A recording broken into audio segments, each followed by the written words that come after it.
வணக்கம். Wealth with Kaushik YouTube சேனலுக்கு உங்கள் அனைவரையும் வரவேற்கிறேன். ஒரு ஷாக்கிங்கான ஸ்டாட்டிஸ்டிக் உங்களுக்கு நான் சொல்லணும் அப்படின்னா 2021 யூஎஸ்ல இருக்கக்கூடிய ஒரே ஒரு கம்பெனி என்விடியா, அதனுடைய ஷேர் பிரைஸ் growth, அதனுடைய மார்க்கெட் கேப் growth எவ்வளவு அப்படின்னு கேட்டிங்கன்னா இந்தியாவில் இருக்கக்கூடிய மொத்த மார்க்கெட் கேப் என்ன இருக்கோ அதுக்கு ஈக்குவலண்ட். ஒரு single company versus entire market cap, அதாவது இந்தியாவில் இருக்கக்கூடிய 7,000-8,000 கம்பெனி லிஸ்டாக இருக்குது இந்தியன் ஸ்டாக் மார்க்கெட்ஸில்.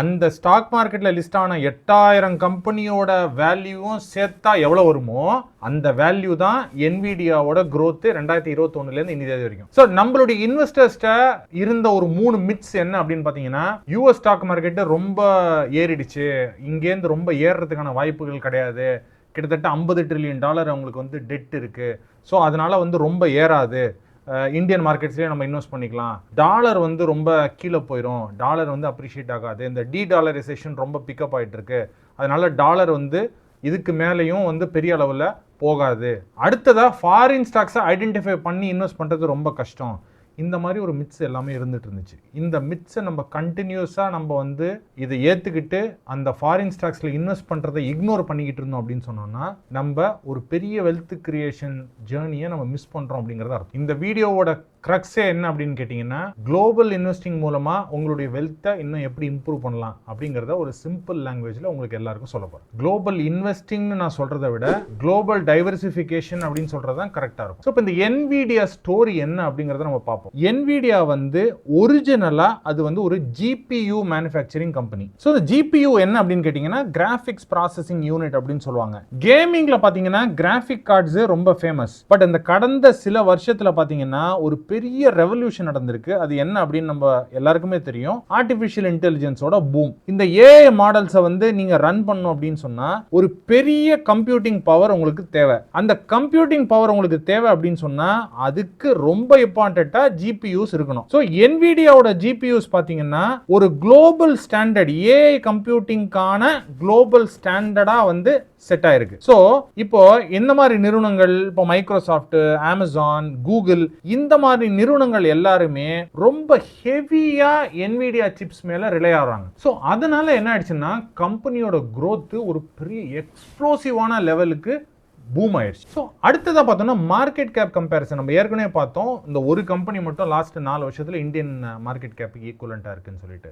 2021 என்விடியா ஒன்றும் பெரிய அளவில் இல்லைங்க, $50 பில்லியன் தான் அதோட மார்க்கெட் கேப் 2021. இன்னைக்கு அது ட்ரில்லியன் அளவில் இருக்கு, கிட்டத்தட்ட 10 மடங்கு 8 மடங்கு 10 மடங்கு ஏறி ட்ரில்லியன் அளவில் அது க்ரோ ஆயிருக்கு. இதுல ரொம்ப முக்கியமான விஷயம் நம்ம பார்க்க வேண்டியது என்னன்னா, இன்னோவேஷன் மட்டும் நம்ம பண்ணிட்டோம்னா, அதாவது நிறுவனங்கள் பண்ணிட்டாங்க அப்படின்னு சொன்னா அந்த நாட்டோட, அந்த கம்பெனி இருக்கக்கூடிய நாட்டோட வளர்ச்சிங்கிறது நம்ம எண்ணி பார்க்க முடியாத அளவுக்கு பெரிய பூதாகரமான ஒரு வளர்ச்சியா இருக்கும். அந்த மாதிரி கண்ட்ரீஸ்ல தான் வெல்த் கிரியேஷன் அப்படிங்கிறது, இண்டிவிஜுவல் பர்சனல் வெல்த் கிரியேஷன் அப்படின்னு நம்ம சொல்லக்கூடிய விஷயம் பெரிய அளவில் பேசப்படும். ஸோ இந்த மித் 1 பற்றி நம்ம பார்த்தோம்.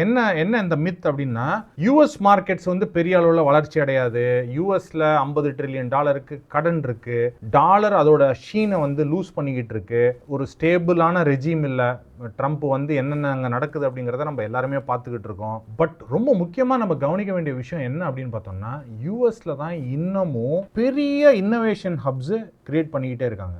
ஸோ டெக்னாலஜி செக்டராக இருக்கட்டும், இல்லை ஏஐயாக இருக்கட்டும், இல்லை செமிகண்டக்டராக இருக்கட்டும், இல்லை பெரிய பெரிய கம்பெனிஸ், ஆப்பிளாக இருக்கட்டும், டெஸ்லா, என்விடியா, இந்த கம்பெனிஸ் எல்லாமே ஒரு பெரிய குளோபல் மொனாபலிஸை கிரியேட் பண்ணுறாங்க. இது எல்லாமே யூஎஸ் மார்க்கெட்டில் தான் இருக்குது. ஸோ ஒரு இன்வெஸ்டராக இருந்ததுன்னா இந்த ஆப்பர்ச்சுனிட்டியை, யூஎஸ் மார்க்கெட்டில் நம்ம இன்வெஸ்ட் பண்ணக்கூடிய இந்த ஆப்பர்ச்சுனிட்டியை நம்ம மிஸ் பண்ணக்கூடாது.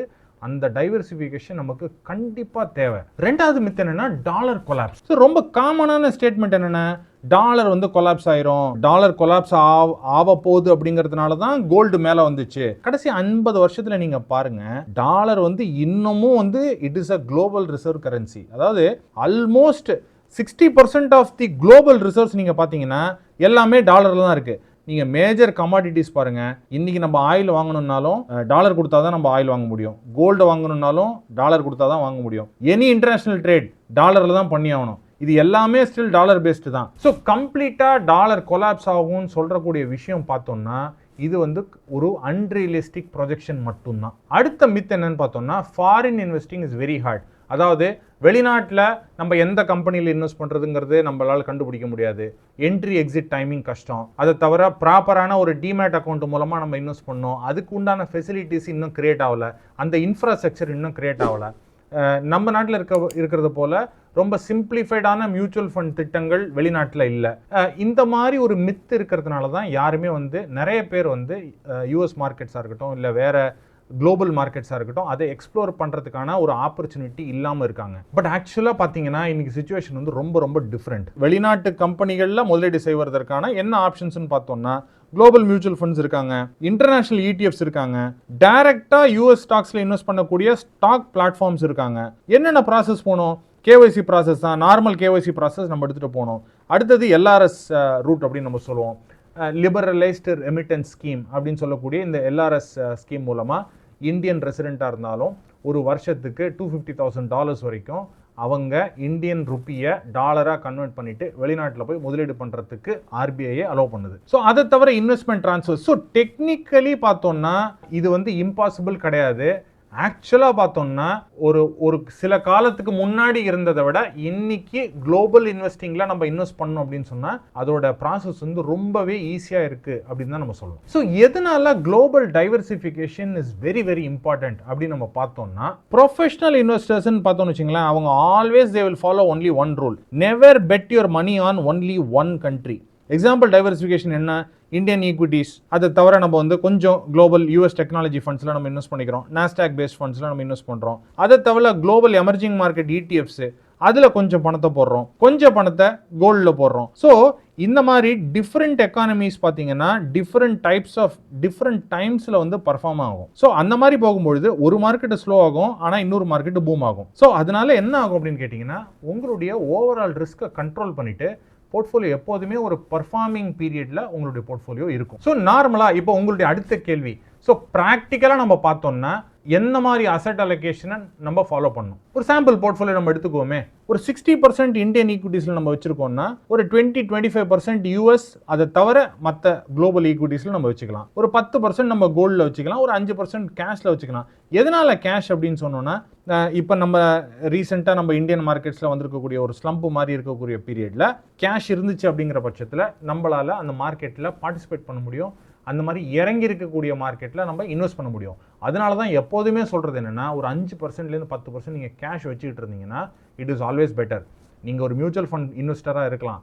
மியூச்சுவல் ஃபண்ட் இன்வெஸ்டரில் அந்த ஃபண்ட் மேனேஜர் நீங்கள் இன்வெஸ்ட் பண்ணியிருக்கக்கூடிய மியூச்சுவல் ஃபண்டில் always he will have 7-8% cash. அதை ஒரு கண்டின்ஜென்சிக்காகவும், ஒரு ரெடம்ஷன் ப்ரெஷர் வந்துச்சுன்னா அந்த இன்வெஸ்டர்ஸ்க்கு அந்த பணத்தை திருப்பி கொடுக்கறதுக்காகவும் அவங்க ஒரு கேஷ் எக்ஸ்போஷர் வச்சுருப்பாங்க. அவங்க கேஷ் எக்ஸ்போஷர் வச்சுருக்காங்க, என்னுடைய மியூச்சுவல் ஃபண்டில் கேஷ் எக்ஸ்போஷர் இருக்குது, அதனால் நான் கேஷாக வச்சுக்கல, நான் ஒரு லிக்விட் ஃபண்ட்ஸில் பார்க் பண்ணி நான் வச்சுக்க தேவையில்லை அப்படின்னு நீங்கள் நினச்சிங்கன்னா அது தவறு. ஸோ இந்தியன் மார்க்கெட் ஸ்ட்ராங்கு தான். ஸோ அதனால் நம்ம குளோபல் மார்க்கெட்ஸை நம்ம இக்னோர் பண்ண வேண்டிய அவசியம் கிடையாது. ஒரு கம்பெனி உங்களுடைய என்டையர் ஃபார்ச்சூனையும் சேஞ்ச் பண்ண முடியும். எங்களுடைய இன்வெஸ்டர் ஒருத்தர் 2021 ஸ்பேஸ் எக்ஸ் ஷேர்ஸை ரெக்கமெண்ட் பண்ணியிருந்தோம். அந்த ஸ்பேஸ் எக்ஸ் ஷேர்ஸில் அவர் இன்வெஸ்ட் பண்ணியிருந்தாரு. கிட்டத்தட்ட $62 ஒரு ஷேர் அப்படிங்கிற கணக்கில் அவர் இன்வெஸ்ட் பண்ணியிருந்தாரு. இன்னைக்கு அந்த $62 அப்படிங்கிற ஒரு விஷயம் கிட்டத்தட்ட $600 வரைக்கும் போயிருக்கு. அன்னைக்கு அவங்க 2021 இந்த $62 இன்வெஸ்ட் பண்ணும்போது டாலரோட விலை $73 தான். ஆனால் இன்னைக்கு $93 கிட்டத்தட்ட போயிருக்கு. ஸோ டாலர் அப்ரிசியேஷன் மட்டுமே கிட்டத்தட்ட 20-25% வந்திருக்கு. அதை தவிர ஸ்டாக்கு கிட்டத்தட்ட 10 மடங்கு போயிருக்கு. ஸோ அதனால US diversification plus global market டைவர்சிஃபிகேஷனை இக்னோர் பண்ணாமல் ஒரு போர்ட்ஃபோலியோ கன்ஸ்ட்ரக்ட் பண்ணோம் அப்படின்னு சொன்னோம்னா டெஃபினட்டாக அவங்களுக்கு நல்ல ஒரு ரிட்டர்ன்ஸை பார்க்க முடியும். எங்களுடைய எல்லா கிளைண்ட்ஸுக்குமே நாங்கள் குளோபல் டைவர்சிஃபிகேஷன் கண்டிப்பாக கொடுப்போம். அட்லீஸ்ட் குறைஞ்சபட்சம் 5% குளோபல் டைவர்சிஃபிகேஷன் ஒரு போர்ட்ஃபோலியோவிலும் இருக்கணும் அப்படிங்கிறத நம்ம ஒரு அன்ரிட்டன் ரூலாகவே நம்ம சொல்லிக்கிட்டு இருக்கோம். அதை ப்ராக்டிஸும் பண்ணிக்கிட்டு வரோம். Thank you so much.